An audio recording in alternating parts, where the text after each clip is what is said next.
pack of butts a day. There is no ASMR. It's just ASS. That's all you get when you come this way without a single R, dude. Like, it's just nice try, A for effort, but like that's what I thought on the masshole spot. I just don't have it. I can't do it. I got no BD, no ASMR. I got nothing. I got 1, 2, 3. That's all I got. That's what I do. Well, we'll leave it up. Did you hear me on this one? I can hear you on that one, yeah. Switch to this one then. All right, let's try this. All right, buddy. We're gonna do a quick switch. Yeah. It's a lot easier for Brad. That's the go of it. I'm gonna put my gloves up, Mr. Yager. Now we've got to figure out how to get all of us in the picture. We'll just have to. The same ball as like the canister company, right? Well, like well, the, and you know and you know like what the commentators call it, right? The ball arena. We call it the sack. Get the hell out of here! No, I swear to God, we call it the sack. I swear to God. All right, I'm done. That's it. Yeah. End the show, Johnny. Go raid somebody. We're good. I On aircraft last week. And I'm glad. I was gonna say I'm glad Coastal gave that lady his 2 inches worth. I mean 2 cents worth. I'm sorry. You got Marky bad. I love it.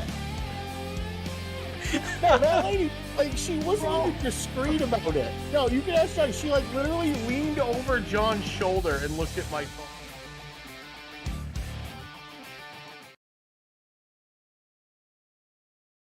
What is going on, everybody? What's happening? Look who we got here. In the building, still in one piece, Mr. Every Nights. All right. How you came out in one piece, I don't know, but Hey, when there's a will, there's a way. You do what you got to do, man. All right, ladies and gentlemen, boys and girls, welcome to another episode of the Dudes and Bells Recharge here on Twitch, YouTube, and Rumble. I am your host, Johnny Deathdrop. And yes, you see it in front of your eyes. We do have replacements for the dudes today. Before we get into everything, let's introduce the panel real quick. We'll start off with the guy on the right here. Obviously, you see him every week. He is your resident encyclopedia. Oh, you good over there? I got it. Yeah, we're good. He is your resident encyclopedia of Rocky Mountain Pro, CMS journalist, and charge commentator I'm extraordinaire. having a hard time. He is the one and only Lucas Bradwell. What is going on, everybody? Yo, what a weekend it was for Rocky Mountain Pro. Oh man, it was quite the spectacle at No Thanksgiving. We won't be talking too much about that because we're still got a release to the public, but we're going to be talking about Charged, the go-home show of Charged. We're going to be watching a little rewind, and we got my man, Mr. Every Night, here to kind of carry us to this through this episode. And of course, you guys have seen him on Charge and every other Rocky Mountain Pro event throughout the course of the past God knows how many years at Rocky Mountain Pro. Like Lucas said, he is Mr. Every Night. He is your reigning Charge champion. He's none other than one Caden Koyama. What's good, everybody? Hope everybody's doing well. Yeah, it's been a crazy weekend. I'm feeling it, but there'll be more to talk about that later. We still got some important stuff to talk about. The world of Rocky Mountain Pro doesn't stop, man. We got to keep going with all kinds of good stuff. So let's do this. All right, Caden's filling in for the dudes. We got one of the dudes on vacation, and the other dude is still on leave right now. Obviously, there'll be more info on Marky in the weeks to come, but till then, we do have Caden Koyama willing to fill in from time to time for this show, so we greatly appreciate Caden for his time tonight. And yes, we know that No Thanksgiving has been, completed. It happened last week. Well aware. We typically wait for the public before we do a full review on the show. So, and I do believe from what Lucas is telling me that they're saying tomorrow, possibly. More likely Tuesday. There's a lot of there's a lot of stuff that needs to be reworked, but I know that they're shooting probably for a release right after Ignition, like kind of like they did last month for Supercharged. So Okay. but we'll see what our great production team. You know, they work hard and tireless. So who knows? They might surprise us. All right. Well, until that happens, which could be hopefully at the very latest Tuesday, we're gonna wait on No Thanksgiving and of course the No Man's Land match that I'm sure we all want to talk about. I know a few of you have seen it in chat. Do your best not to release all the spoilers, because we're just gonna kind of lead up to the event right now with episode 475. So let's just start off with that. Let's start off with the opening contest of the evening here. We had Lipto going up against 2Dame. Lipto joined, as a matter of fact, by the returning Maddox. Just thinking about what Lipto and Maddox can do here in Rocky Mountain Pro. We saw what they were before, and I think they're both much better than and have gotten not only better, but they got more experience.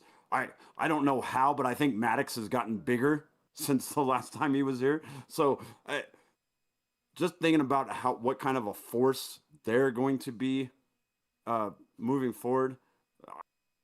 What I saw during this matchup and what kind of chaos they are going to reign on Rocky Mountain Pro, I'm a little concerned for everyone that they are going to be kind of a wrecking machine. I know now that the Wake is in full force. I know you guys probably aren't worried about it, but they're still going to be a force, and they seem to have issues with one Hunter Gray as well. When Maddox made his return the previous week, interrupting that match and already taking aim to Hunter, they woke up Hunter Gray. But yeah, this was a statement win for Lipto. I think I just think that right now SOB, they are going to be a force in the tag team division and a force kind of wreaking havoc on everyone else as well. I don't know what your thoughts are. I know you have a lot of respect for Lipto. You wrestled Lipto in his return match this year, Caden. So what are your thoughts on Lipto, and now that Maddox is in the mix, what they can do? Well, I had a lot of respect for Lipto, and then he went and jumped me after the match. So he kind of told me exactly where his attitude is, and so be it. That's fine. Everybody's got their thing. I was very surprised when Maddox showed up. Wasn't ready for that. Didn't, it seemed like Lipto was coming in to do his own thing. But if you know those two and you know what they've been up to, they've been boys for a long time. So like when I saw him show up, I was like, of course he did. How did I not see this coming? Of course they're doing their thing. Of course they're together. They've been together the whole time they've been gone. Like if you know them, they're a unit. That's what they are. Is the Wake you worried about it? We got bigger things to deal with right now. That's the best I can say as far as those two go. To your point, Maddox does look bigger. He actually really does. Like both these guys actually, like, they came back physically different. Lipto's jacked, dude. Lipto's in really great shape. He's bigger than he was, and so is Maddox. Like, I mean, he was already tall, obviously, but like he's got a whole probably 100 pounds on him now.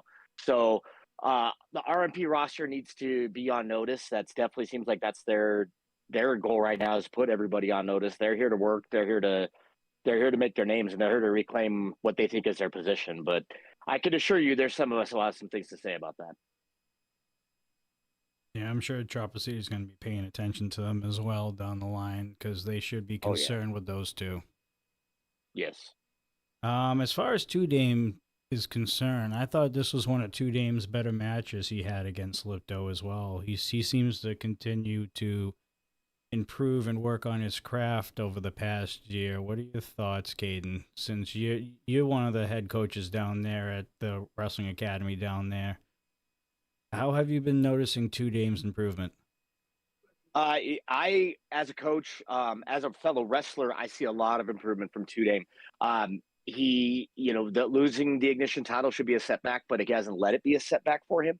So I'm very proud of him in that sense, that he continues to learn. He from mistakes, from falling down, he picks himself up and he gets back up and he continues to work. I'm very impressed with what I see with Two Dame. I'm very excited to see what else we can see come from Two Dame.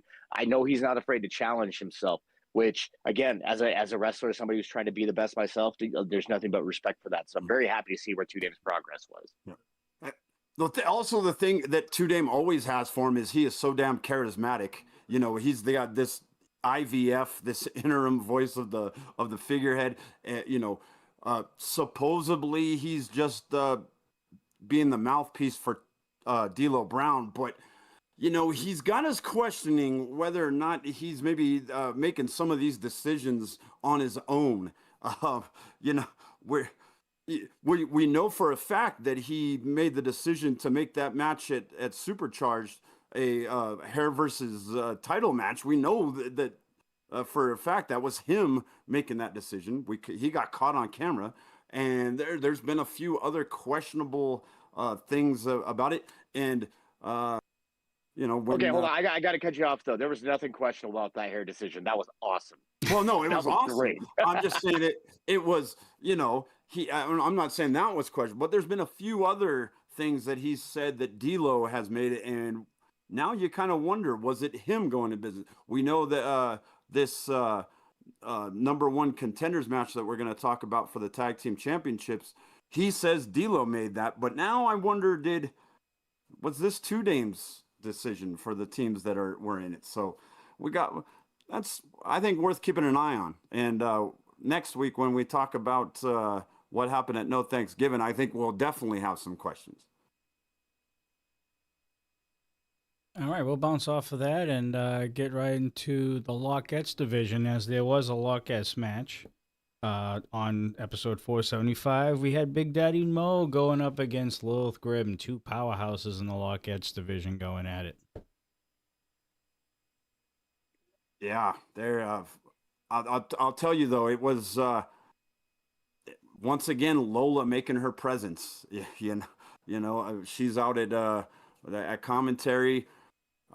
Once again, the issue between Big Daddy Mo and Lola does not seem to be going away at all. In fact, I think there's more hatred now than there was, and this has been probably the most heated rivalry that's lasted the longest, and I'm talking about both men and women, Caden. As the rivalry between Big Daddy Mo and Lola has been over a year now, and the issue doesn't seem to be resolved. It seems like there's more hatred, and it's spilled into this match. I know there's a great deal of respect between Lilith and Big Daddy Mo. Those two have a lot of respect, and Lilith's not above, she's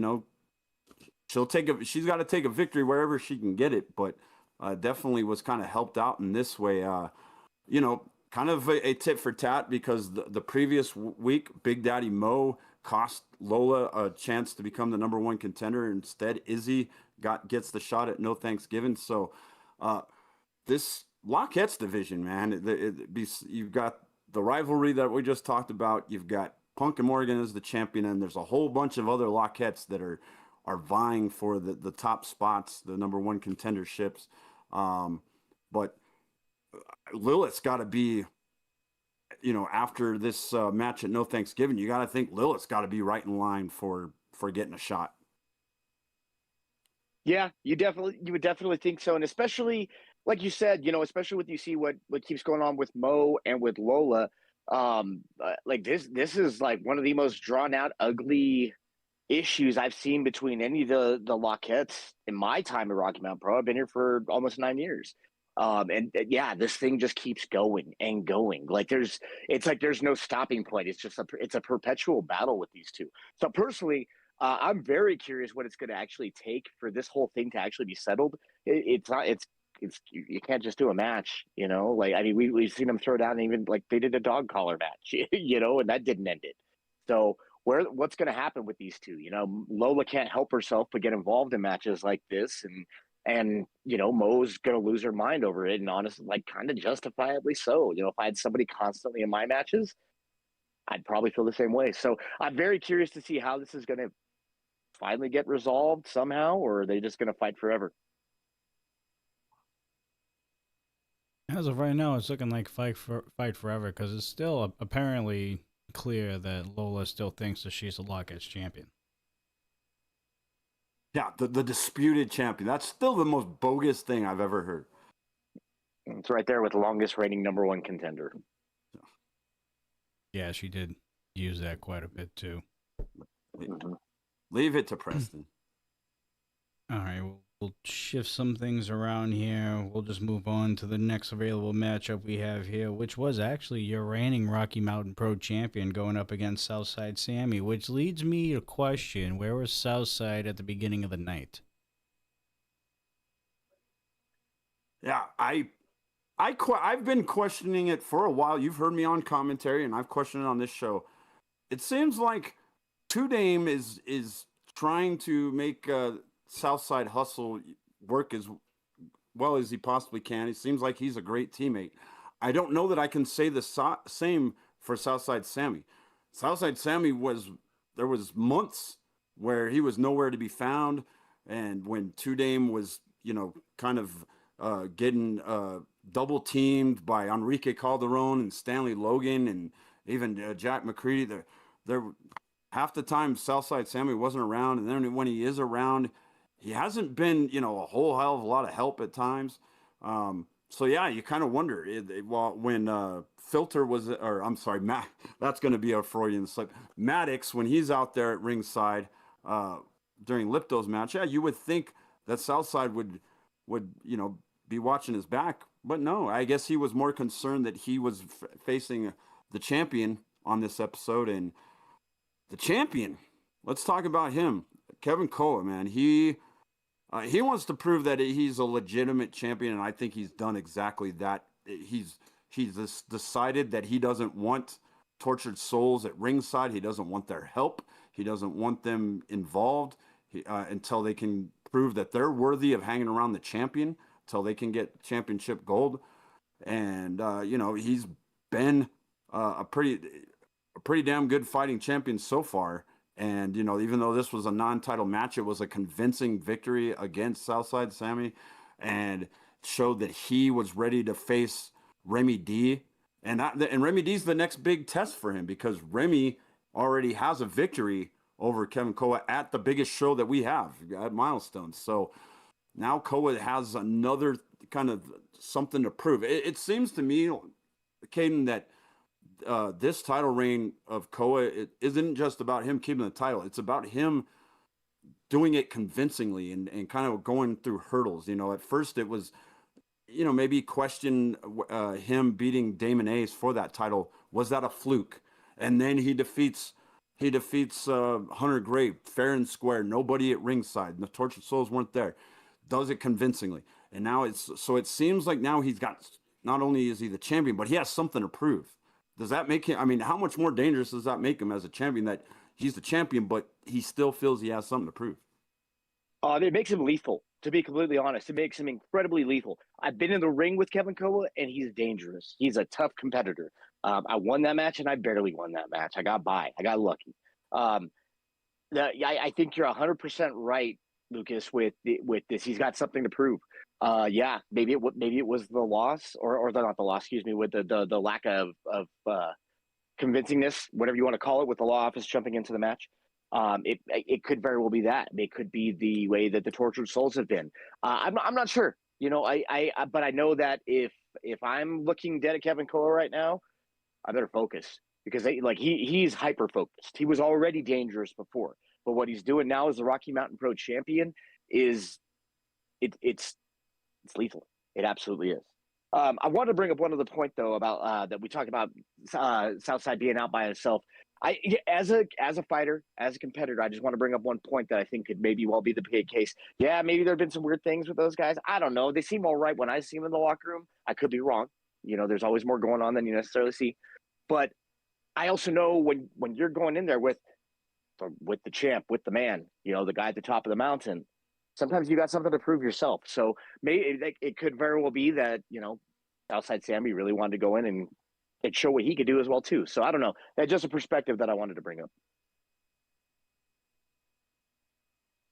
quite possible. Let's see here. All right. You guys have mentioned this at the top of the show. Number one contendership for your tag team championships. Tortured Souls going up against your new starting lineup, with your new starting lineup actually coming together and pulling out a win over the Tortured Souls, which, if you're the Tortured Souls, what do you do now? Especially knowing that Kevin Koa wants you to get gold at some point. You know, we usually let Coastal go first on the tag team matches, but I think we have even a more accomplished tag team expert. I Longest would love reigning to get, in the world, you mean? yeah, the longest reigning tag team champion of all time. So, and the greatest charge champion of all time. So let's defer to him for his thoughts on your new starting lineup, because I'm really high on this new version of your starting lineup. So I'm wanting to get your thoughts on just what you're seeing from them. Yeah, dude, they're on fire. They're absolutely on fire. And when you look at it, it's the perfect storm right now. I think it was just the perfect time for Briscoe Crown and Jason Knoll to end up together with where they both are in their careers. Like, and they're both clicking. Yeah, what they're doing in the ring is it just fits. It's meshing right now. It just feels right. It feels like we've had your starting lineup team the entire time, which that kind of cohesiveness is it's not something that every team can get. I can speak for that. I've been in the ring with more tag teams than I can count, and not every team is as cohesive as a unit as you would think or as you would expect. There can always be hiccups. There can always be a lot of things that come up. But no matter what happens with these guys, and I'm paying attention to them, because even though Johnny and I are on tears doing our singles things right now, we still watch the tag team division because we got to stay ready. And that's the kind of team that we're both like, they'd give us a challenge. They'd really give us a challenge. What they're doing right now is some of the best tag team wrestling we're seeing. I'm very, very impressed with them. And yeah, and the Tortured Souls on the flip side, it's like they just can't seem to they're missing the piece. Like whatever the piece is that is popped into place for your new starting lineup, it's completely gone, and it keeps derailing the Tortured Souls. I wonder if maybe their kind of tumultuous or tenuous relationship with Kevin Koa has maybe affected them, because you know they want so badly to now get in tight with the champion. I mean, he's the champion. Of course, they want they want to be really tight. That whole dynamic has changed, where Jason Bravo was the leader of Tortured Souls. That's not the case no more. It's obviously Koa is now the leader of that group, and really it's not a group anymore. It's kind of Koa, and then Vito and Bravo are doing their own thing kind of right now, and they've got to earn that place, and they couldn't get it done on this particular episode. They unfortunately fell short, and your new starting lineup gets the number one contendership. I think with your new starting lineup, I think Jason Knoll has resurrected his career teaming with Briscoe Crown. He was kind of floundering for a while, and now we're starting to see the Jason Knoll that I knew from like 15 years ago. He was known as the Diamond Standard when I first met him, and that was legit. He was a legit athlete, and he still is. I mean, for as big as he is, that guy can move. He's strong. He can do just about any move in the ring. And now it seems like Briscoe has kind of helped remotivate him and brought out something in him, and he's at the top of his game. And Briscoe has unfortunately for Briscoe, he's got guys like you and Damon Ace and stuff. But if you take away like the year that you had and maybe Damon, Briscoe has had a very under the radar, sneaky good year. He was really. I know he didn't have any titles, but he had some title opportunities. Yeah. It seemed like every pay-per-view though, he had a great match every single pay-per-view. I call him Big Match Briz, and he's lived up to that. And it seems like he just gets better. So, if it just unfortunately he was, his year, if you compare him to like I said with you or some of the other title holders, but he had a spectacular year. So now you got him and Jason Knoll just competing at a very high level. Obviously, Choppa City is just they're Choppa City. You know what can I say? Right now, they are the best tag team, not only in Rocky Mountain Pro, but you know they've got the argument that when you and brother aren't competing on the tag team level full time, they've got a claim to being one of the best tag teams in the United States. So that's what we got to look forward to for No Thanksgiving for those who haven't watched it yet. So, but boy, that tag team division, man, is just heating up week by week. Yeah. Oh yeah, we talked about standing on business. Now that you add them to the mix, and you still, Pretty City Express can still be a force when they decide to. What about the Reckless come and their performance last week against Marty and Yaden? Yeah, absolutely. Yeah, and Marty and Yaden, I mean, those guys are always going to be a force. I mean, there's nobody more experienced than those two. And then now you got a new tag team with the Type 6 Warriors that once they get some cohesiveness, and once they start, figuring things out and get their chemistry going, they could be a major player too. Yeah, this tag team division, Caden, I think it's as good as it's ever been. Oh, 100%. We are so stacked. So stacked. I don't think RMP has never had so many, not only just so many tag teams, so many like very talented tag teams. Like people that understand tag team wrestling, understand this game, because it's not tag team wrestling and singles wrestling are very different beasts. They just are. I speak from that experience. And to see and to watch these teams, to watch the tag team wrestling that's going on right now in Rocky Mountain Pro, it's some of the best tag team wrestling you'll see in professional wrestling. Choppa City is the standard. They definitely are. But they have people chomping at the bit every single night. Every single time there is a title opportunity, their titles are a jeopardy. As good as they are, all these teams are legitimate championship contenders, and they have to stay on their toes if they want to hold on to those belts. Yeah, they're not going to have a choice. All right. So we got through most of the matches on episode 475. We know that Izzy is going to be competing against Punk and Morgan for the Lockheads Championship. We know what's going on right now between Hunter Gray and Maddox and Lipto right now. That's going to come to a head at some point. And yeah, I mean the funnest tag team is just the funnest tag team. I mean they just came off a good win last week, and they're staking their claim for those tag titles at some point down the road. But of course, what everybody is talking about is this no man's land match that happened this past week. And obviously we're not going to talk about the match. We'll be talking about that next Sunday.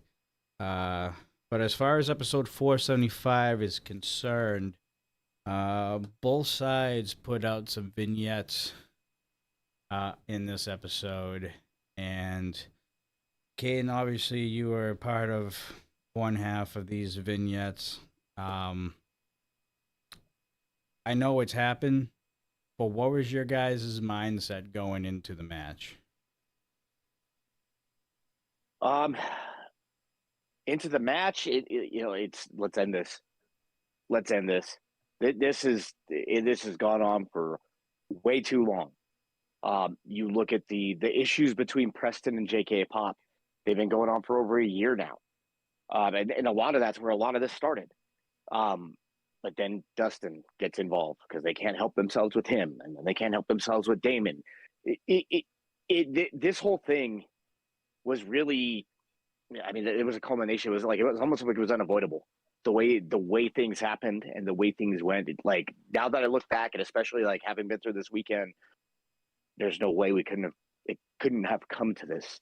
And I think we knew that even going into the match. And even when we filmed these vignettes, because I know exactly what the law office is doing when they film that. They're trying to intimidate. They're trying to show that they're a unit and that they're a team and that they're cohesive. Like we're not. But we had the exact same message as well, too. So I think, I think on both teams, we came into this, we tried to set like an intimidation standard. I don't think it mattered. I think all 8 of us went in to try and seriously hurt each other. I watching those vignettes and seeing the messages that were being sent. I I just want to ask, can you do understand why there's like some hesitation and why there's some maybe questions on what will happen with the wake and what's the wake going to turn into, after No Man's Land and everything goes down because of the history, obviously. Um, me and Johnny, we've been fairly, not, I wouldn't say critical, but we've questioned a lot of things with this, reformation of the wake, and there's a little concern. Do you, is that concern understandable? Do you think that we're being reasonable with the questioning that we're asking? You're entitled to think that. That's fine. We have a history and we did what we did. I can tell you that all four of us are different places of our careers now. We're not the same wake. We're not the same people. What this whole experience, I think, is really reminded us and taught us and brought us back to is that we're brothers. But me and Johnny have been brother for years, obviously. But there was a real, a reminder and a realization of how much we've been through. Whether you like what we did or not, we had a bond, because there's things you guys didn't see about the wake. There's things you didn't know about the wake. You saw us on TV, but you didn't see our training sessions. You didn't see us bonding. You didn't see us going places. You didn't see the personal things. And there's a lot of those. There's a ton of that. I consider Dustin a mentor. When I got into wrestling, Dustin was already an established, solid competitor at Rocky Mountain Pro. And I wrestled him a lot. Johnny and I wrestled him a lot when he was in Two Cool Dudes. And so we would learn a lot because those competitions were very respectful amongst the four of us. We learned a lot from those. We learned a lot from Dustin and wrestling against him. And I think we earned his respect during that time as well. And the same thing with Damon, the wake fell apart, but, JK Pop and Damon, we always stayed cool to an extent. We all kind of went our own separate directions. But at the end of the day, there's always been respect. And I think, where we're at now, that we know who we are. We're boys, Are we going to be the same wake? No, we have different goals. There's no place for that anymore. I don't want to be that person. Personally, I don't. Johnny doesn't. I know he doesn't. I can't speak for Damon and Dustin as far as that goes, but I'm pretty sure I already know the answer. We have different motivations now. So yeah, you guys can be concerned about whatever you see. I think there's other threats on this roster. There's other people that are going to cause problems too. Well,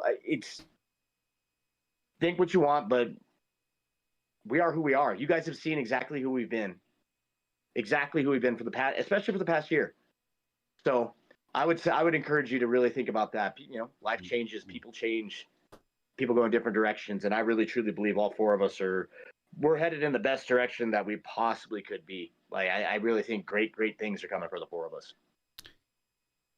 And since the Wake Askisser is not here with us tonight, I can reach out and ask this question without getting any type of kickback here.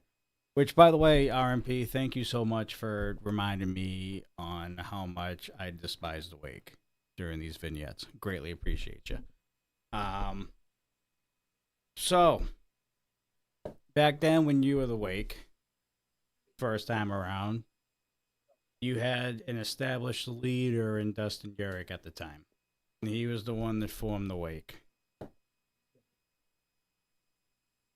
Is there or is there not any leadership with the Wake? Is this a collective unit, all making decisions together, or is this one guy calling the shots like it was the first time around? It's collective. It's definitely collective, because if you look at where all four of us are now, we're all strong enough to take our own leads, and everybody knows that. We all respect that of each other.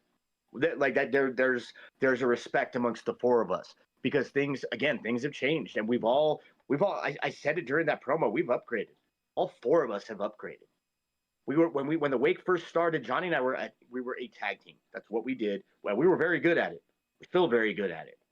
But when you look at what we can do now, I'm proud of the reign that I've had with this charged title. I'm proud of what Johnny's done as the NRW champion, because we've shown to people that we're more than just a tag team. Damon's gone on to hold every single title that there is. Dustin's a Hall of Famer.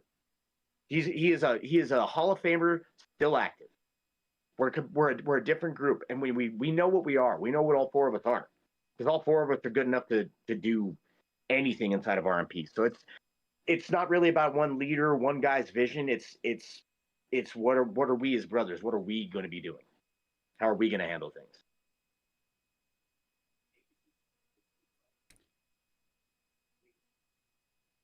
Obviously, we can't really talk about what happened on Thursday, but I wish we could, because there is a lot more questions to be asked at this point, mainly towards the future between both parties. But we'll get into that next week. We'll save all of that, and we'll have at least one of the dudes back with us to talk about that.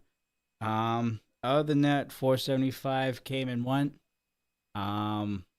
Your final thoughts, Lucas?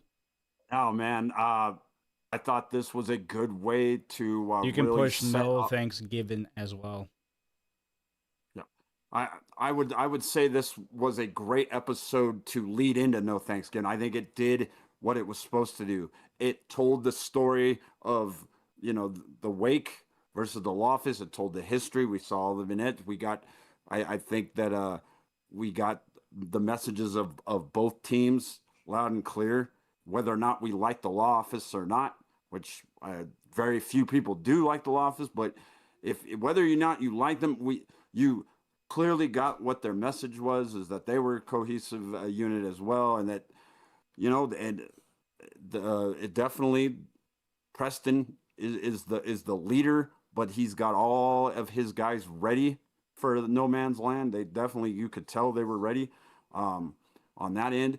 I thought Kevin Koa looked awesome going in for his title match, defending against Remy D. So that was going to be a banger of a match going in. Really, really looking forward to the tag team match for the titles. That was going to be spectacular, obviously. So yeah, this was a great episode that really got you ready for No Man's Land, for No Thanksgiving. And from what I can tell you, No Thanksgiving definitely lived up to the billing, and probably and more. It went probably above and beyond. So that's me giving you a non-spoiler that it was it went above and beyond. I'm still kind of trying to wrap my head around what I saw, not only in No Man's Land, which was unbelievable, but the whole card from top to bottom was spectacular. Even we got a bonus match that I didn't know about until that night coming in, so that was kind of a cool little surprise for anyone that hadn't seen it. You're gonna see a face that you haven't seen for a very long time make an appearance. So, Caden, this That seems to be the trend this year. We're starting to see a lot of guys that have been around in the past, let's just say between 3 and 5 years ago, now kind of making their way back on the roster and showing their presence. Caden, I mean, we can follow that right up to you in the final thoughts here. What's it like seeing some of the old faces coming back for another run here at R&B? It's kind of crazy. I mean, it's cool to see. Different challenges, somewhat familiar, but they're like, these guys come back, they're different. I've been in the ring with Lipto, I've been in the ring with Hunter Gray since they both have come back, and they're not the same competitors. They both improved. So it's great to see. Like, it's great to see that we have so much competition. People want to be here. This is the place to be. Rocky Mountain Pro is the place to be. This is where the competition is, and all these guys know they're chomping at the bit. They're coming for championships like mine. They're coming for championships like Kevin Koa's and Chapa City's. So everybody's got to stay on their toes, because it's probably the most competitive that the locker room has been in the time that I've been here. And we've had some pretty impressive wrestlers come through this place, but they're coming back for a reason. It's because this is where everybody wants to compete. This is where you want to prove yourself. So I'm very, very, very impressed with what I'm seeing from everybody. It was a big episode.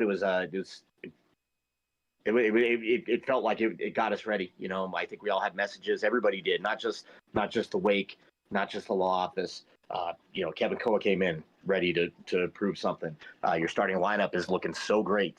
So it's again, this roster's stacked right now. Everybody needs to watch out, and I'm sure there's going to be even more surprises coming down the line.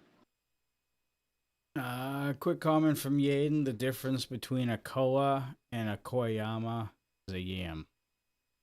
Leave it to Yaden to come up with that, Jim. But he's not wrong. He's not wrong. No, he's not wrong one bit. All right, ladies and gentlemen, that's going to wrap up episode 475. We purposely tried to make it an abbreviated episode just because we know that no Thanksgiving has been completed, and RMP is looking forward to the end of the year and the beginning of next year. There is a big event coming, and we'll talk about that in the next week or two as we wrap up 2025. But for the rest of the night, we're going to go back in time a little bit, back in 2016. We're going to watch some NRW Charge. Nice. If I can share it. Can I just say how proud I am of Johnny Deathdrop? He hasn't gotten no Thanksgiving wrong once. He's been perfect tonight. Shut up, Lucas. It's because I got yelled at for the first 3 weeks that I had to start pushing it, so. Which happens every year, by the way, folks. Get used to it. All right. Let's see. It should be all set. Of course it's not. There we go.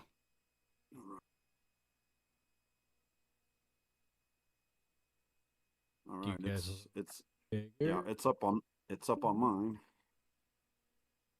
Yeah, Kane, if you haven't done this yet, you just got to click the share stream. Yeah, or watch. It should say watch stream. Yeah. Okay, cool. Just let me know when you're ready. You're good. Go. Oh, I got it. You're good. All right.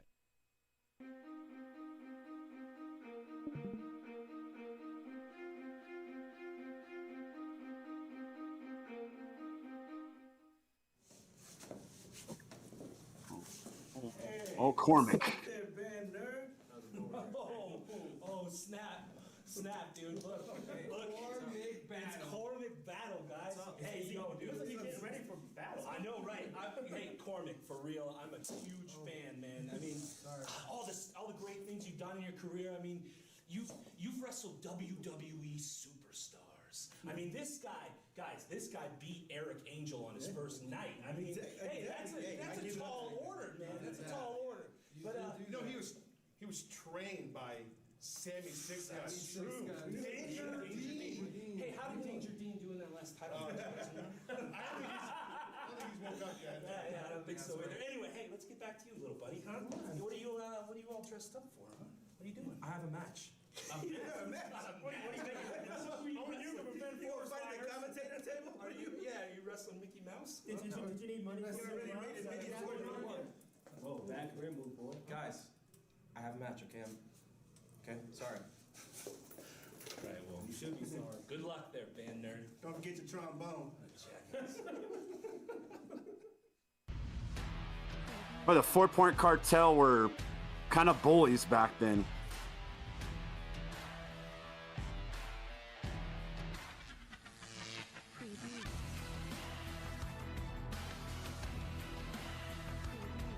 I think we're getting pretty close to.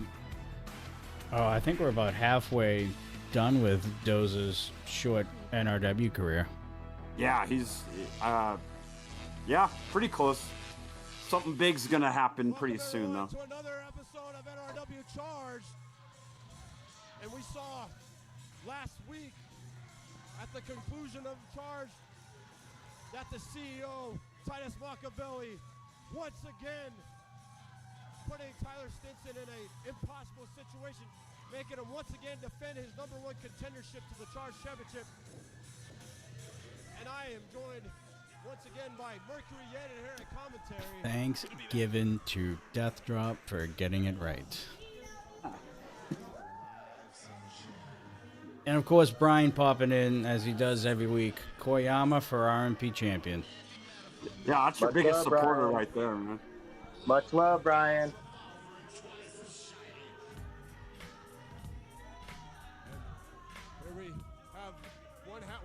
got both the tag team champions out here.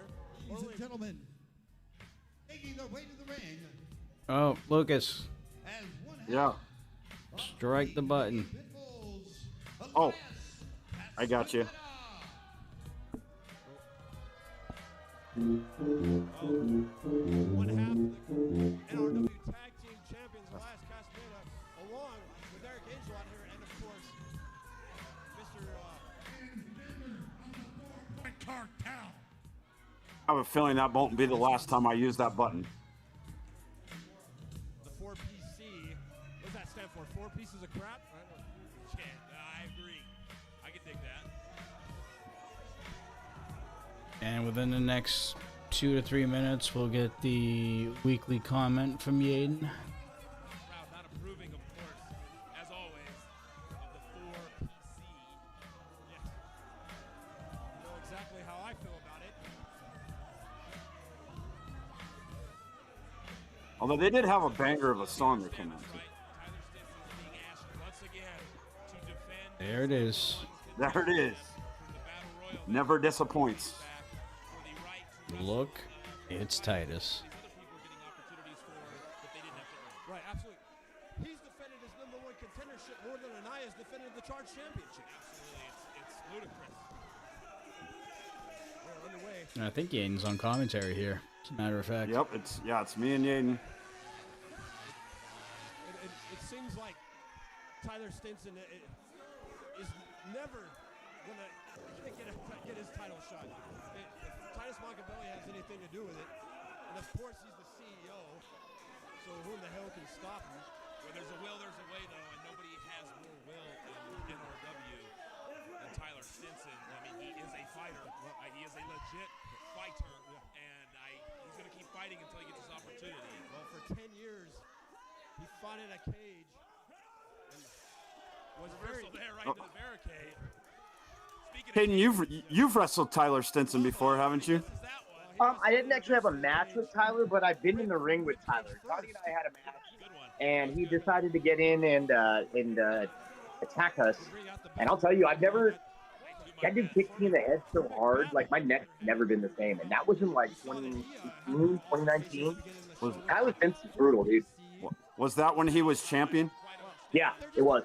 It was. Schoolyard bullies. Why you got to pick on Mac? Yeah. Poor Mac. Yeah, he's one tough. Yeah, he's a legit tough badass. Is Dude, Tyler yeah, Stinson? incredibly impressive. Like I just remember watching him train, things like that. Yeah, he was like, when I was still coming up, he was still we were on a different level, but Elias here. he was so impressive. So impressive. Of the strength in numbers. And you know, did you notice who the referee is? It's Patrick Nicholas. And his name. Patrick Nicholas, that's his name, yeah. And you know, he's under the payroll of Titus Machiavelli. I mean, Are we certain of this, or is this just an angle? I've done some investigating. Right across the Oh. face there. This guy is either paid off or has no idea what he's doing out there. I mean, I saw him take money at New Year's Revolution, and You physically yes, saw this. yes, Okay. it was caught on tape. Stinson now fighting back up here. Kick to the thighs, but elbow to the back, and that's. Say what you want about the Pitbull. Say what you want about Elias.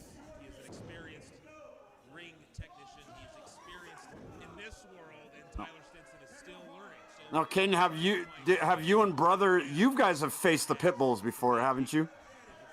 We have. We wrestled them one time outside of Rocky Mountain, pretty early in our tag team career. But yeah, we've been in the ring with the Canadian Pitbulls. I'll give them their due. They're a legitimate tag team. When we wrestled them, they had already been a cohesive unit for many, many years. They know what they're doing in that ring. I'll definitely give them their due. Elias shuts him right back down. Shoulders to the midsection. And the frustrating part about all the members of the cartel, they're all are talented. Even Eric Angel. Is he? Well, I guess. But they're all accomplished wrestlers from top to bottom. Hoodlum, Anaya, Elias, Eric Angel. Oh wow! Oh my goodness! That has The to be flatliner no way. from the friggin' second rope. Like he hurt his back. He's not able to He went 3/4 of the way across the ring. Turn over. This has got to be the end. And He's giving it and he'll lose his #1 contendership. Do you know how many times this guy's been hit in the face? Says a lot when you're willing to do that to yourself, because that was brutal for both those guys. Yeah. Right there, 1, 2, And he kicked out. I told you. Well, that's the one thing about the pit bulls that I always noticed is they were willing to do some pretty crazy moves, and whether or not it would put them in harm's way, they were willing to do it. Yeah, they were definitely willing to sacrifice themselves to do what they needed to do to win a match. Not every team will be willing to do that, but those guys definitely would put their bodies on the line for sure. Yikes. That didn't look good. No, that hurt. That hurt. I was always impressed with Elias's in-ring ability, though. I think Elias Castaneda, even though I know Eric Angel probably always got a little more publicity because he was a little bit more loud and a little more outspoken, Elias, I thought, was a little bit more of a technical wrestler between the two of them. Yeah, Elias was actually he was really good. He like you didn't realize it. You didn't know what kind of wrestler he really was until you got in the ring with him. But he was a lot more sound than you would have expected. Because I don't know, when I first met him, they came across like brawlers. You know, like they would just fight you. But then you get in the ring with them, and they can really wrestle. And Elias in particular can really wrestle. Eric can. Eric knows what he's doing as well too. But to your point, like Eric's the mouthpiece. Wait a He's second. the one that's going to throw you off your game with the way he talks. You know. I think I saw something. What did you see? Give me a second here. Oh, the bad count. Not this. No, not this. I could have counted to 10 in the time. Who's that? She wrestled. I don't think she actually did. I don't believe she actually ever wrestled an official match with us. I don't believe. She looks very familiar. God, now I can't even. What the hell was her name? Jade DeVille or something. I think that was her name. Yeah. Okay. Yeah. Yep. But yeah, trained at the Rocky Mountain Pro Wrestling Academy. But I don't know that. I never called an official match of hers. I don't believe that she actually ever wrestled for us. I know she wrestled in other promotions, but Yaden might be able to answer that better. Elias credits Brutal Bob Evans for inspiring him to become a wrestler. Yeah. Well, I think a lot of people can say that, or at least if he didn't inspire them, he definitely had a hand in mentoring. A lot of people has Brutal Bob. Yeah, Bob is one of the best. He really, really is. Even though I don't wrestle, Bob has taught me so much about the wrestling business. Like, I've learned a lot of how to commentate, how to be a character from Brutal Bob. Bob will teach you about life. You'll go in thinking that you're going to learn lessons about wrestling, and he teaches you about life. Yeah. You know, the things that he gives are so profound. It's like just you spend 15 minutes with him, and you're a better person. It's pretty cool. Yeah. And there's Curtis Cole. She works with Vagos now and never wrestled for us. That's why I wasn't sure who she wrestled for now, but yeah, I was pretty sure she had never wrestled for us. She trained for a long time. I think she was in the academy for almost 2 years.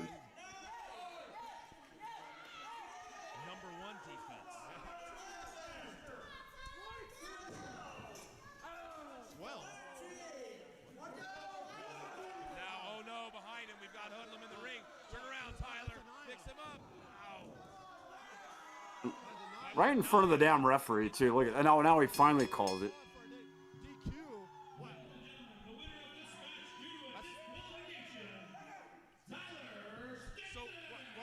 Tyler wins the match, so I assume he keeps his #1 contendership. The disqualification, though, like we just discussed, that we felt that this referee had been paid off by Titus. So this referee actually, he went against Titus. When you think about it, maybe he didn't pay him enough. Oh, look at this! And here comes Ashburn again. Oh, and he's clearing the ring. We saw this last week. We saw a seemingly Look at Steven Ashburn actually coming out and doing the right thing. That's a first. Yeah, you don't. Yeah, You didn't see that very much during his career. Oh, There's a future tag team right there. This is the early stages of that tag team forming. The cartel. But what's going to happen with this referee now? You know what repercussions is he going to face? Only 3 months. It seemed like she was around a long time. I don't know why. Maybe that 3 months just was a lifetime for me. I don't know. yeah, maybe. Lucas, you tend to over-exaggerate a lot of things. Yeah, I do. I'll admit it. And that match is next. I have no sense of time. Academy is the only establishment in Colorado to Jade give professional DeVille, wrestling from Raven professionals Thrash. with connections Yeah, I knew to the Jade. Yeah. Okay. Raven, I didn't know that name. and offers a training program that focuses on Yeah, full I've heard the name just from professional wrestling experience, Lucas shows including and proper whatnot. fundamentals, Now in-ring that technique, I hear that name, I'm like, conditioning, okay. and much more. Here you will also have access to Grudge MMA Training Center's complete list of courses and equipment, as well as attending NRW's tapings and major events, getting up close and personal with world-class talent. If you are serious about being a professional wrestler, then MPWA is the place for you. Located Also about the pit bulls. I think Elias is officially retired this past year. He officially announced his retirement. I think they both are actually. Yeah, but Eric's said he's retired 3 times, so I'm not buying it until I know for sure. Fair. Just whatever you do, watch the dragon screw. All right, thanks, man. Yeah, thank you. Hey, Dean. Yeah. You want to get a beer tonight? Not over-exaggerating those gains, though, right, Lucas? No, we'll never do that. Big gains. Yaden says it's gonna be Lucas Swolwell or Brad Swole. Mercury Aiden. Dustin Urich getting another opportunity at the Charge Championship, and Dustin Urich seems to have taken on a new attitude lately. Maybe this new attitude will assist him a little bit more this time. Well, yeah, very uncharacteristic last week with his match against Dozer, as he used some cheap tactics to try to get a victory, which he was This is 2016. This is early 2016. anything possible to get the belt off this guy. I don't care how cheap the tactics are. Don Carlos Wrestling. I don't understand what you typed. This is an English channel. I'm more than tired of this. Preferred English, please. This lard ass. Let's run it that way. Caden, do you have any idea? Get myself in trouble, but I don't care. No. Okay. Santo Hombres is This guy. I'm tired of being greetings, man. Trace Neils. I'm not sure what that is. Something about total destruction. That's all I know. Yeah. So here we go, another numbers game where Dustin Urich has to overcome, but maybe this new aggressive and win at all costs attitude will benefit him this time. Yeah, I hope. This is the first time that I'm going to be rooting for someone. Look at this, the fans. Well, they're uniting against the cartel as well. Good, backs turn as everyone should do. We should turn our backs. I don't know if that's 3 years, Mr. Fourth Row, because Años is years. I don't know what Años is. More than 4 of them. Maybe. Aren't there? Well, Titus is like 4 pieces of crap himself. Or just one really, really, really large mountain of Triceratops. Okay, isn't Trey's 3? Yes, it's definitely 3 something. I just don't know what. First, the challenger, standing to my left, weighing in at 125 pounds, hailing from Berthoud, Colorado. You need a Google Translator attached to this, so at some point, you need to create like a widget.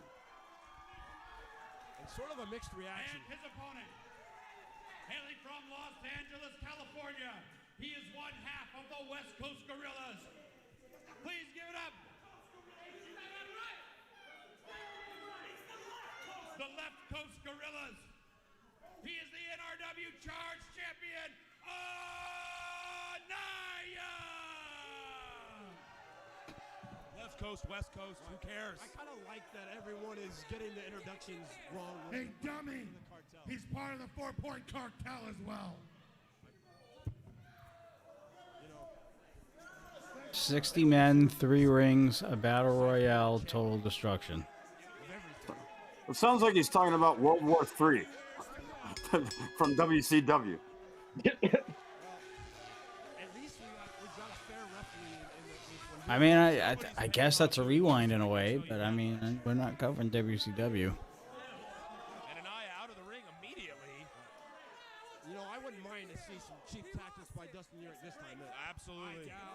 I like how everybody's trying to figure it out. Yeah. Well, that's what. Yeah, Yaden must have did Google Translate. It's exactly what it means. 60 men, 3 rings, about a yeah. That's on the steps here by the entranceway. Dustin Urick. Watch out for Hoodlum. Now we're already in a fight. Slugfest here on the outside. See, we can figure problems out together, guys. Yes. Teamwork. Head first. That's a neutralizer right there. You know, every single match that the Wait. cartel have been involved in. Now it's kind of crazy that now we have Anaya back. Now we have we still have Dustin Urick now. This 10 years later, and both men are a lot better than they were 10 years ago.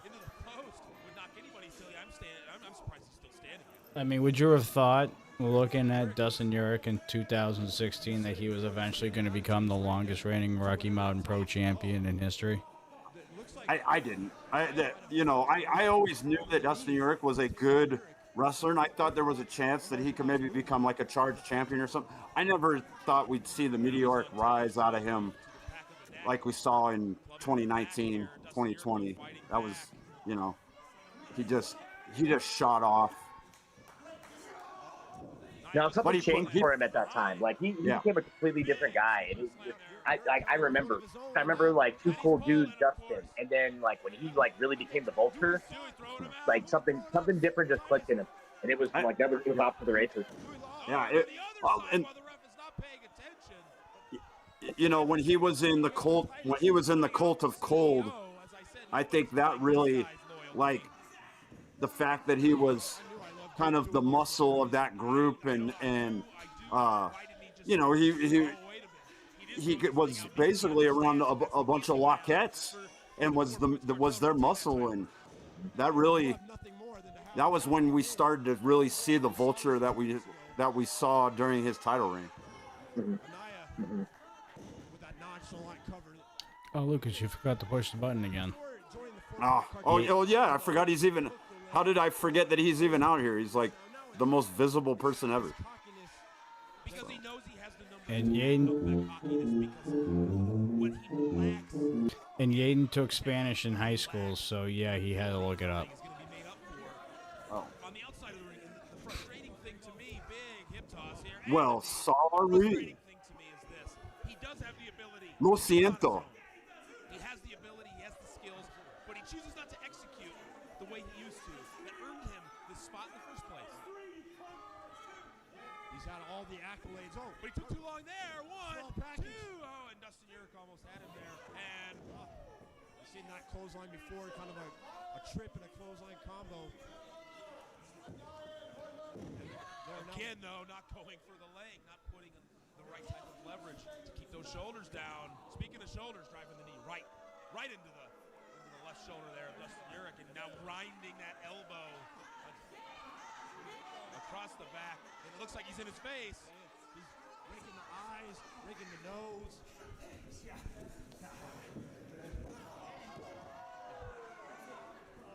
Little soul burn across the forehead there. That doesn't feel good. No, he doesn't care. He doesn't care what anybody thinks anymore.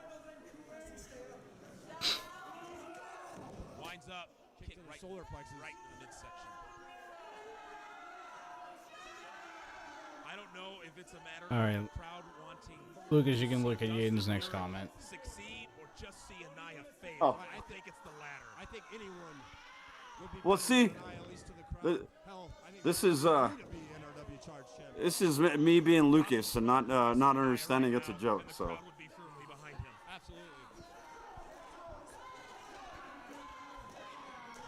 And there's some Dustin chants. And while they seem to be working. Fighting back here. I don't know how wise that was to try to go, though. Got a tier 1 from Ned Niederlander for 22 months. Once again to the midsection. Get it, Ned. Overshot that sunset flip a little Ned. Naya takes advantage. The #1 Derek Stone fan. A little too long here. It's like he doesn't respect his opponent either. Obviously, he doesn't respect anybody around him. I guarantee he doesn't even respect the guys that he rolls. By the way, shout out to Dewey in this episode, as you see him right here. Oh, Dewey. Yeah. That's Dewey. Dewey had a little bit of a hand in building the no man's land. I was about to naturally, at say, least for- yeah, he was in the area not too long ago. Yeah, yeah. That kind of stuff, that's his specialty. He loves these kind of matches. Because he is untrustworthy. Big back body drop. Big back run. This could be the opening for Dustin Urich. Throws the women back up again. This time, not reverse. Picks him up. Tilt-a-whirl and a slam. Can he follow up? Not following up, though. Not going for it. Oh, here comes that moonsault. Just watching like the tilt roll, man, dude. Like Dustin has always been so strong. Like Yeah. Across the chest. I've been in the ring with him. Like I felt how strong he is. Like that's just like he's so naturally powerful, Yeah. Ridiculously strong. Now he hooks the leg. and not just because he's my boy, but like No, he just no, gets that's legit. Yeah. Ian goes, "It's okay, Lucas. You're a boy. You're a body guy now. You don't need to be That's right. smart." That's right. Yeah, just rely on those guns there. Be a meathead. Oh, I'm not quite ready for that yet. The numbers game is always going to play in the advantage of the cartel. But Anaya, well, another successful title defense. Unbelievable. These two jackwagons in the ring now, displaying hardware that they both earned, and now are just. Yaden dropping the jackwagon. Well, speaking You don't hear of those jackwagon too often anymore. unbelievable match next, as Sammy Six Guns Jr. takes on sugar-free Mario Vanger, and we got that match next. Oh, we get to hear some preaching by Mario coming up. The good stuff. A sugar-free sermon.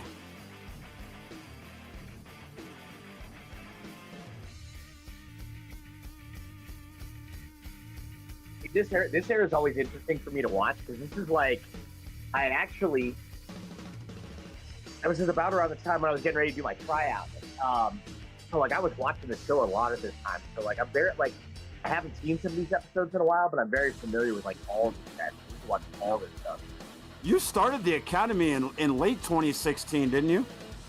Early 2017. It was January Okay. 2017. Okay. Because I remember calling your very first match at Bierstadt. I think that was around, what, October or September of 2017? Yeah, probably right around that time. Years ago, Yep. You were a hunter-gatherer. You hunted animals and ate them. You caught fish and ate it. You did not consume sugar. Shut up, boy. Today, you're all victims of sugar, and it's your fault.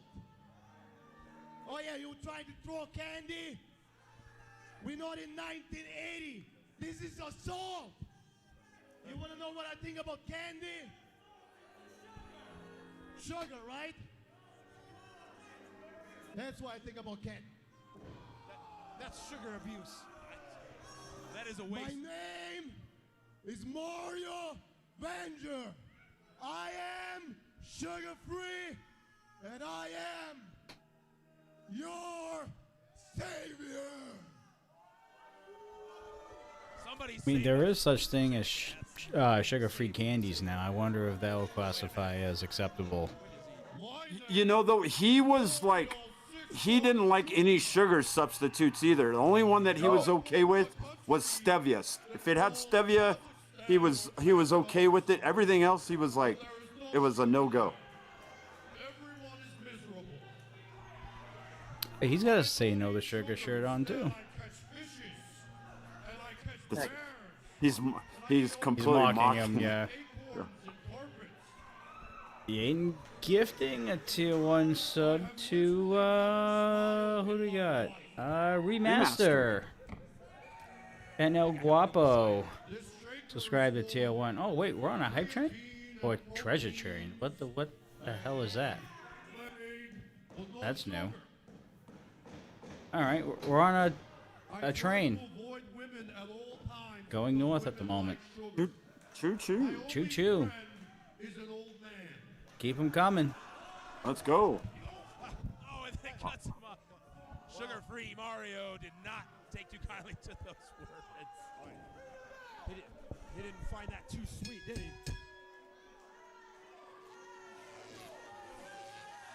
Any new sub bits? I think donos too. That sub gift or cheer? He was the only one that wasn't enjoying that. I was loving it. For the next 3 minutes and 50 seconds.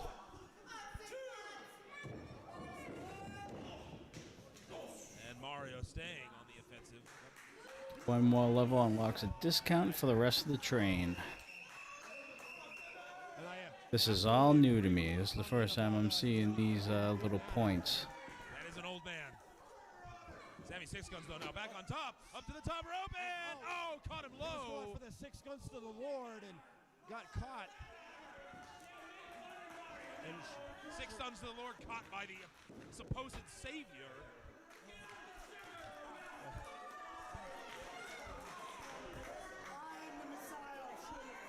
Say what you want about Mario Vanger, but he is a great athletic specimen, a great athlete. Absolutely.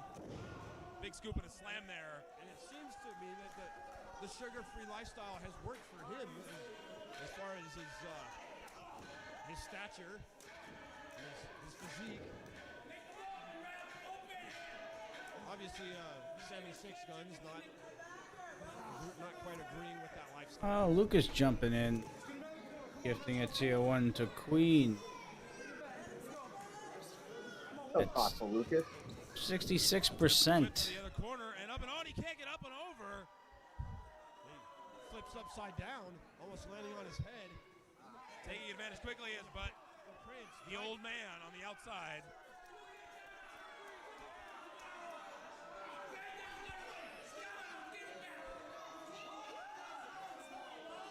The Prince of PT, more like the Popper. He looks like that troll under the bridge. Remember that children's? The grumpy old troll? Oh, yeah, it was like the Three Billy Goats Gruff story, I think. I thought you were talking about the grumpy old troll in Dora. Yeah, probably that too, but I bet you he does live under a bridge either way.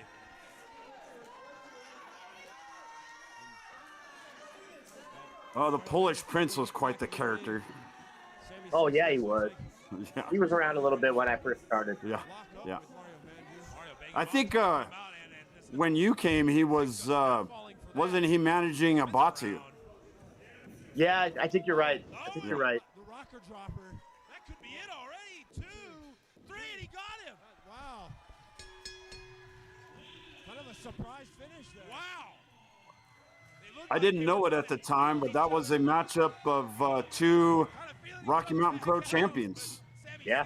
2 all-time greats, honestly. I think that's a Hall of Fame matchup, really, when you look at it. Yeah. And in turn, Sammy was able to get the victory. Well, yeah. Yaden gifting another one to Hunter Dillon. Not that the result We're at 83%. Less than a minute to go. Can we hit level 2? out of nowhere.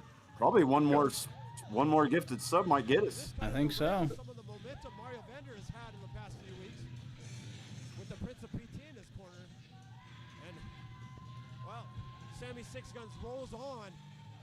And up next, for the first time in months, Cormac Battle is in one-on-one action, but we don't know who his opponent is. I can't wait. Yeah, we'll find out next here on NRW Charge.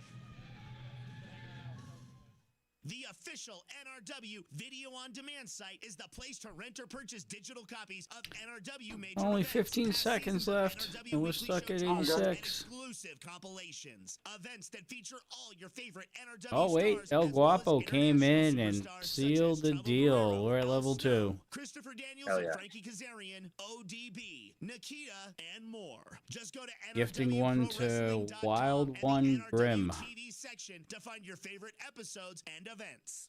NRW would like to thank Lady Luck Tattoo for being an Oh, official 35% sponsor of off NRW 5+ Entertainment. gifted subs Lady this Luck level. is a clean and professional establishment with amazingly When the hell talented did he artists start and doing all piercers. this? Located in Aurora, Lady Luck is the place to go for any new tattoos I mean, I and guess it piercing. benefits.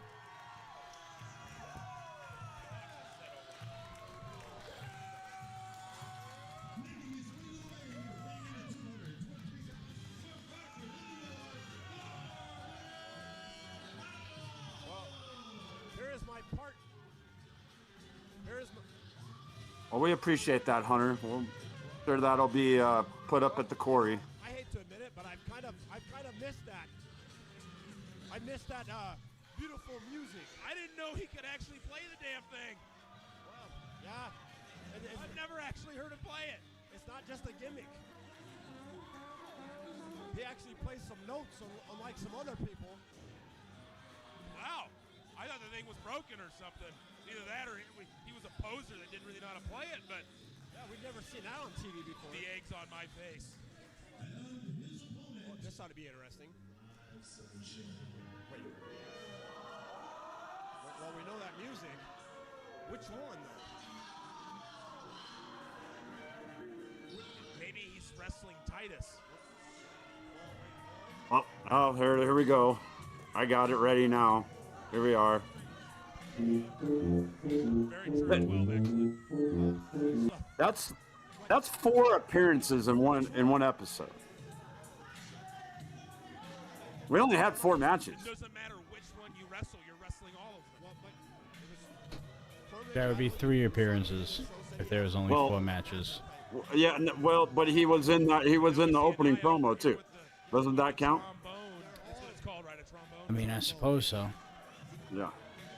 Not to get confused with a. So 3 in-ring appearances and a promo. Look at this. This is a gang bugging. Well, that match has never even gotten started. Is there a match? Are we going to see a match? This match, there's no match. This ain't a match. This is an absolute muggy. This is. Hey, look, it's Titus again. This is a bunch of thugs. Right on his head there. The 4 pieces of crap beating on poor Cornette Battle, who's basically a part-time wrestler. Let's face it, he's a part-time. Non-flour peanut butter cookies? Right to the jaw. Huh? I'll call commentary here. No, shut up. I'm doing commentary. I think he's out. Come on, let's jump. Jump. Can we cut off his mic? I know he's the. No. Is he hurt? Is he alive? Are we done? I'm still trying to figure out the reason for this. What did Cormac Battle do to anybody? Nothing. These guys are bullies. They're thugs. You know what? I think They're acting just like a damn cartel. Come on, let's. Oh, this might be just too much, guys. Oh no, he's gonna come down. He's gonna break his neck. Oh my God, he broke his neck. It's unbelievable. The officials now coming out, hopefully to put a stop to Joey this. Styles will be like, oh my God. Get him out of here. Get him out of here. Can somebody shut him up? Oh, they're throwing trash. Good shot from the crowd there. Ouch. Somebody needs to do something. I'm about to if somebody else doesn't.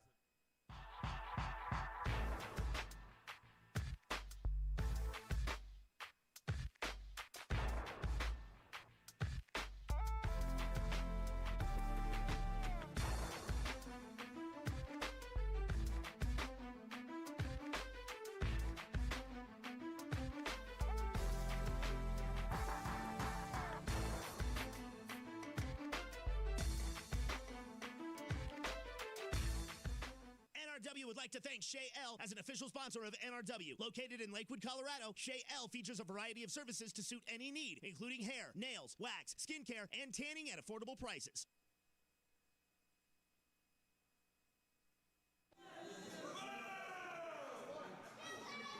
You know something? You know something?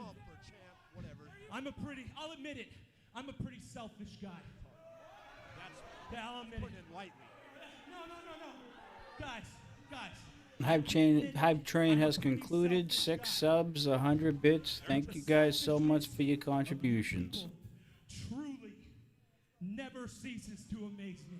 Oh yeah, put this on the fans. Put this on NRW Nation. You know something? This is the only sport, the only place in business or life anywhere where a man can make a decision based on his pocket and based on his family, and then have to come out here and describe why I did it in front of a bunch of fat freaking strangers.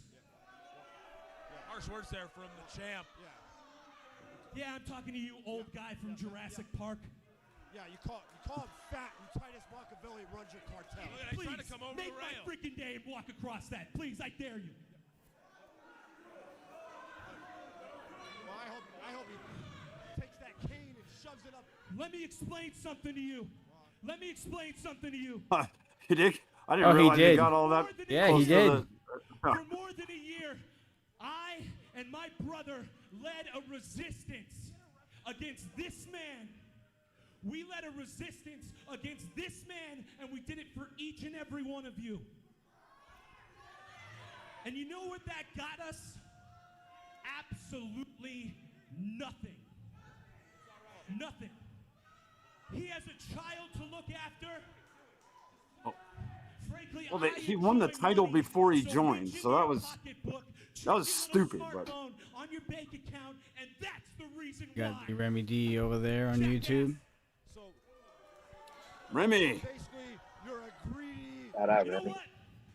You know Awesome Prime what? over on It's funny that you Twitch. people boo me and you boo the 4 Point Cartel because we come out here and we lay our heart down in this ring for every single one of you. You want realism? You want something real? Look right here at the 4 Point Cartel. I've got a locker room back there full of delusional freaking morons. I've got a guy back there that thinks he's a vampire. I've got a guy back there that thinks he's a freaking superhero. But we come out here and we're real. And what do? You boo me. You have the freaking balls to boo me. You know what? You know what? Right here, right now, I feel like getting some aggression out. So if any one of those morons, those delusional idiots in the back wants to come out here and face me, come on out. They sound like a bunch of crybabies, and somebody got to answer this challenge. What? Here we go. Finally. Yeah, they talk about a superhero. Well, the real-life superhero of NRW. Making his way to the ring, weighing in at 1/2 megaton from Metropolis, the Revolution Ranger. Well, if we ever needed a superhero, this is a good time for it. Well, finally, we get somebody to stop the whining. That's what it was. It was a whine fest. All this guy's ever done is whine, cry, complain. And he's got something to prove. Being champion wasn't enough to prove it. So he runs his suck hole constantly. He became champion. He became one of the most popular stars in NRW history. And it's never enough for him.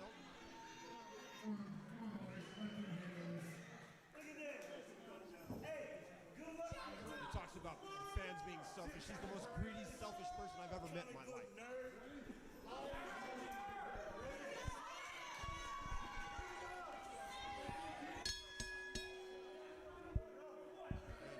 We are underway in this impromptu match as the Ranger. Revolution Ranger, and making his way up in NRW all of a sudden,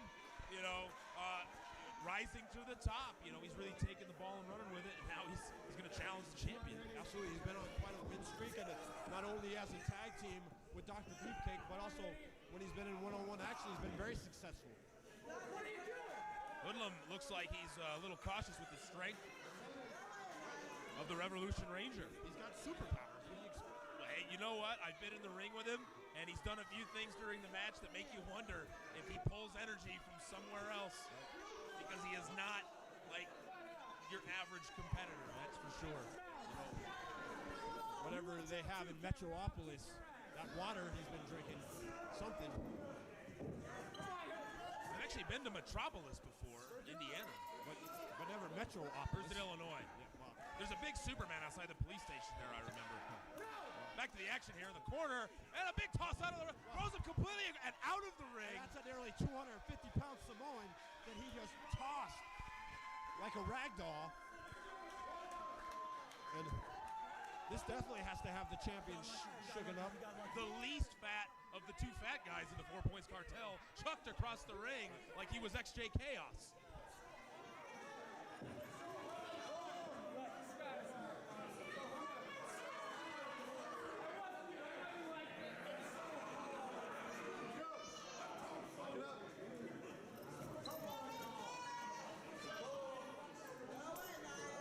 Looking for the test of strength. This is stupid. Why would you go for a test of strength against a superhero that's proven to be stronger than you?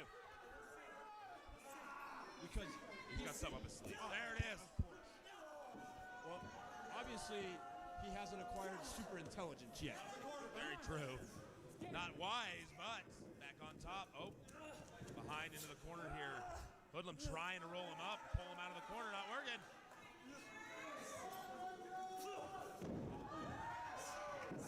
Big flapjack there. A lot of height. And a hip toss by the Ranger. Staying poised for the drop kick. And got some good height on that yes, drop he kick did. as well. Going for the victory right now. We got one. And just a one count there, but Hoodlum knows he's in trouble. He looks confused, which is not abnormal, but you know, after that beatdown of Cormick Battle, Hoodlum thought he was just going to come out. I think he punched him in the face. He punched him in the face, but used the left, pulled the ref's shirt, so he got the eyes off. And now Anaya's on the ring apron, so any kind of dirty. Oh, wait a minute. You can see the Ranger kind of pumping up. Here we go. What we were just talking about. He pulls energy from another place. The chops having no effect on him. Not being phased. Swing and a miss. And what's he? Oh, it looked like he was almost. Well, oh, and a big belly to back. Drops him on the back of his head. Referee checking once again a one count. Naya didn't get much elevation on that back body drop. That's a lot of weight to pick up, even for a superhero. Well, the Gorillas, I get them confused. They're both jackasses, you know, Naya and Hoodlum. Hoodie, I don't know if you've noticed, but at Milestone, he just wore the singlet top. Now he's back to the t-shirt. I think he enjoyed his vacation a little too much. A little too much, yeah. Got a little something to cover up. And I think he enjoyed his pre-vacation a little too much. Jesus. Relentless. Not pulling punches at all. He eat carbs at night? Yeah. I think he front loads. Well, he had any side loads. Yeah. Little mini enchiladas down there in Cabo. And then Lucas chimes in with some mini enchiladas. You know, hey, I'll ride the coattails of Yaden. Join in on it. I thought that was just Titus. Well, that happens too, but his hands are usually somewhere else. All right, now back in the ring here. Hoodlum tries to charge. Shot to the gut. Ranger over. Goes for that super kick. Hooks him. Oh, he's in his hair. And he takes advantage of the leverage from the hair into the corner. Dirty tactics by the cartel? No, you don't say. I'm shocked. Had the foot. Ranger couldn't come out. It looked like he caught him. Right to the right ear of the Ranger, and Hoodlum rolling him over. And this is going to be it. He caught him. Oh, and he kicked out. Also, the super fighting spirit, another one of the powers of the Revolution Ranger.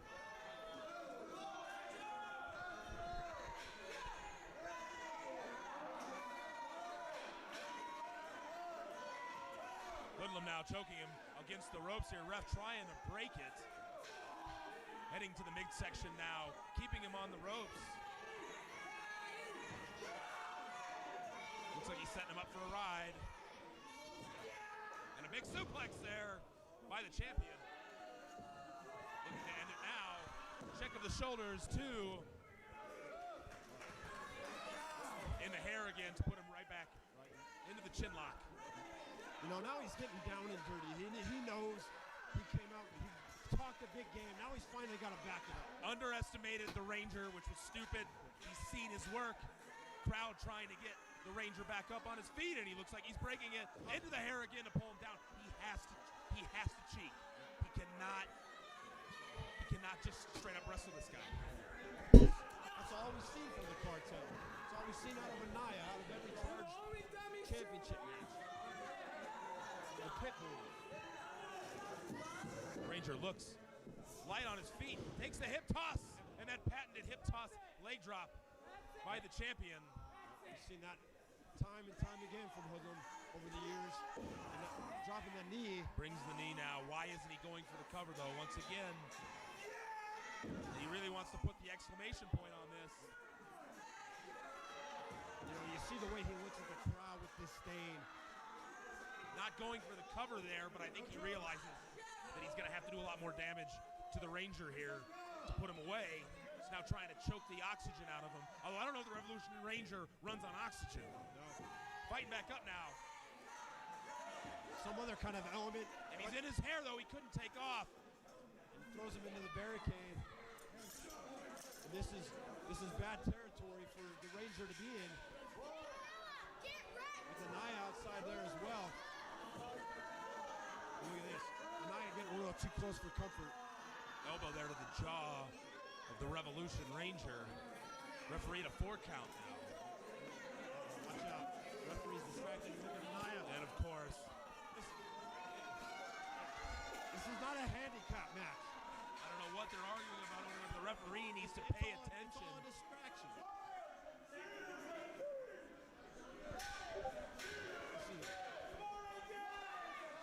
This is just commonplace now with the cartel. We got a fan over here. The Jurassic Park guy, as Hoodlum called him, really giving them the business. Blocks the shot, was trying to take him headfirst into the apron, and the Ranger back on top now. Looks like he's starting to feel it, and into the barrel. I don't trust that guy with that wooden stick there. Yeah, I'm not gonna lie. There was a few times where he would get so worked up, I thought he was going to use that damn thing. Screw being biased. It's the 4 points cartel. I mean, he already breached the gate, which I'm surprised he's still up on his 2 feet at that point.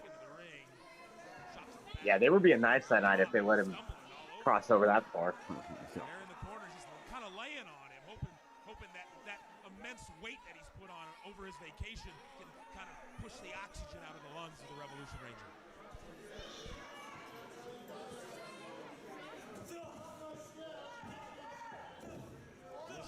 Listen, now we see him fighting back.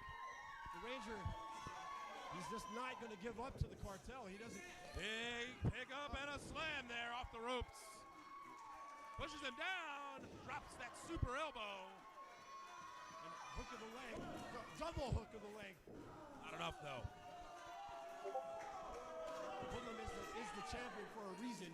That's true, and he did it without the help of the cartel. So again, he retained it with the help of the cartel though. So I guess what have you done for me lately would be appropriate here. Reversal and an elbow right to the throat area. It looks like he was aiming for that throat. Cover.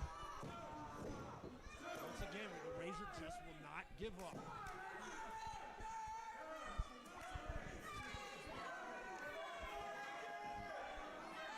The Revolution Ranger trying to prove in this non-title matchup here that he deserves to be in contention.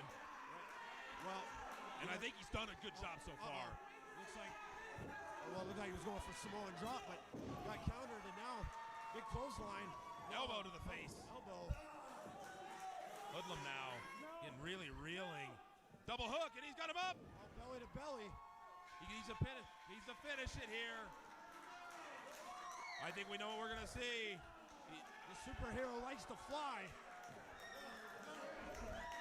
And he leaps to the top rope. He's perched on top. Uh-oh.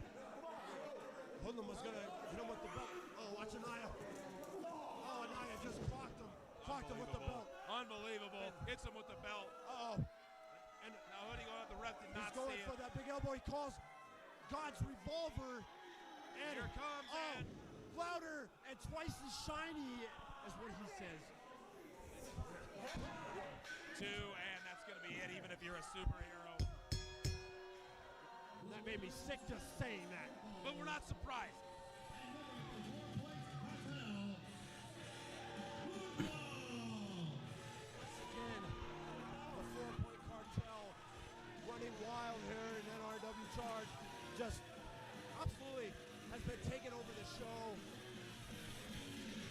Anything's a weapon. Any advantage will be taken. And anybody can be a victim. Covering all points. Maybe that's what the 4 points cartel means. We've seen Cormac Battle become a victim here tonight. We saw the Revolution Ranger. Valiant effort by the Ranger, but you just can't overcome these odds. Something must be done. If the superhero can't overcome the cartel, who in the hell is going to stand up? I hear there's a couple gods running around. Well, maybe they'll have something to say about it. Maybe they need to ascend from the heavens to come down and take care of the cartel. Well, what a exciting episode of NRW. I wouldn't get close to that guy. Yeah, he would get super emotional, man. I'm honestly surprised he hasn't got decked yet. He's definitely pushed the boundaries quite a bit, and especially when you have a cane just visibly just in the area of competitors. That's a little much. Yeah, that's crazy. All right. Well, Kane, I think that was your first rewind. What'd you think? Hey, a fun episode. Blast watch go back. I love this era because again, this is right before I broke in. This is right before I started training, and I mean we're probably like a little over a year before I had my first match. So like for me, it's really cool to watch this. There's a lot of people during this time that I learned from, that I watched, studied, got to pick the brain of with some of them, that were willing to let you at that time. But it's great to see the history, and especially knowing the role that RMP has been on. It's cool to see where we were and to see where we're at and where we're going to keep going. And some of those guys that we saw tonight are still currently active with Rocky Mountain Pro currently to this day. Dustin, Draper, Anaya, all those guys still here today. And guys that are still on top of their game too. Yeah. It's not like they've worked their way down the ladder or anything like. These are guys that could still go too. Yeah. One question I was going to ask you while we were watching that was, is there anything that reminds you of the Wake with the 4 Point Cartel? I mean, is there some similarities? I mean, obviously they were running roughshod during this time, and at this point that we just watched, all the members all had titles too. I think you could say there's some similarities to the Wake when we first formed. The stranglehold on championships. There's definitely a level of arrogance when you watch the 4 Point Cartel that we definitely had at that point as well too. I think that was one of our problems as the Wake. I think it's one of the things that's different now. We're different people. So not the Wake that you see today, I don't think, but definitely some similarities to the old Wake for sure.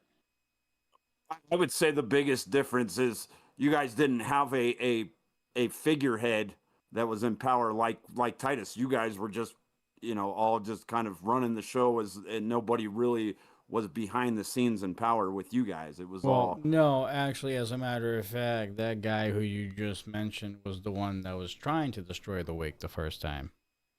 True. Makes you wonder if the reason behind that is he didn't want the Wake to outshine his 4 Point Cartel. Yeah, that's been said before in the past. I buy into that one. I don't think I'm not convinced there would have been some noble type of I got to save RMP thing. Titus had a track record, so let's call it for what it was. Exactly. Call it for what it is. All right, ladies and gentlemen, that's going to wrap up the rewind today and the show in general. Greatly appreciate you guys all watching. Like we said earlier, no Thanksgiving is coming up, I believe, in the next 24 to 48 hours, hopefully, if all goes right. That will be out to the public. And then I believe we're back on track with Charge, episode 476.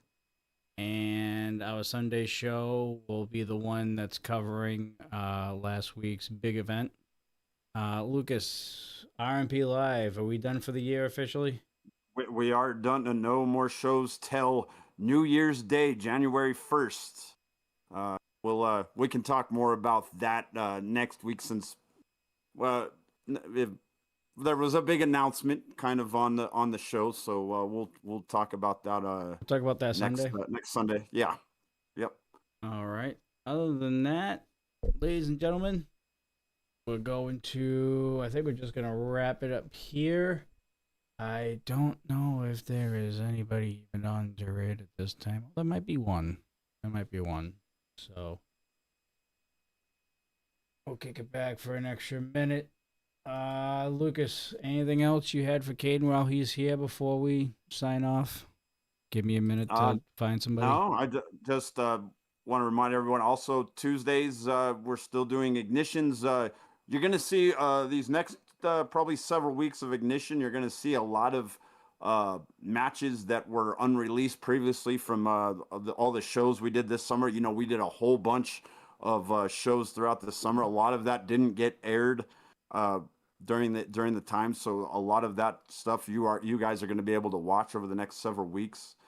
So that's something to look forward to. And Caden Koyama joined me on commentary for a lot of that, so you're probably going to hear Caden on commentary for a lot of that, and sure a lot of charged title defenses might be on there, I bet. More than I can count. You told me the number. I still can't believe I'm there, man. So yeah, I guarantee you there's probably matches that I wrestled and I don't even remember that I actually wrestled. So that'll be cool to see. Yeah. So yeah, it's something to look forward to in the next couple weeks. All right. Got the raid going here. And we should be all set. You guys back on for another minute. And yeah. Next recharge, we're going to be talking about what happened this past Thursday night on No Thanksgiving. So make sure you don't miss it.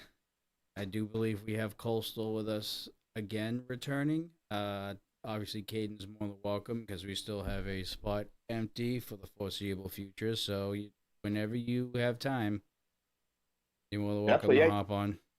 I'll be happy to come on next week if you want some perspective of somebody who was in the chaos that was the No Man's Land match. Actually, that is true. Yeah, we might. Yeah, actually, we might snag you for next week as well. That actually makes perfect sense. Yeah, I'm down. I can be here. So nice. All right, so we're gonna have your reigning charge champion on again with us next week, with our favorite wake ass kisser himself, Coastal Crusader. Yeah. Oh yeah, he's gonna be he's gonna be in quite the mood next week. I can guarantee it. Dude, his thing's been at midnight for the past 2 weeks, ever since this whole thing happened. So, all right, ladies and all right, guys, we got about 5 seconds. Thank you so much for watching. We'll see you guys next week. Take care, folks.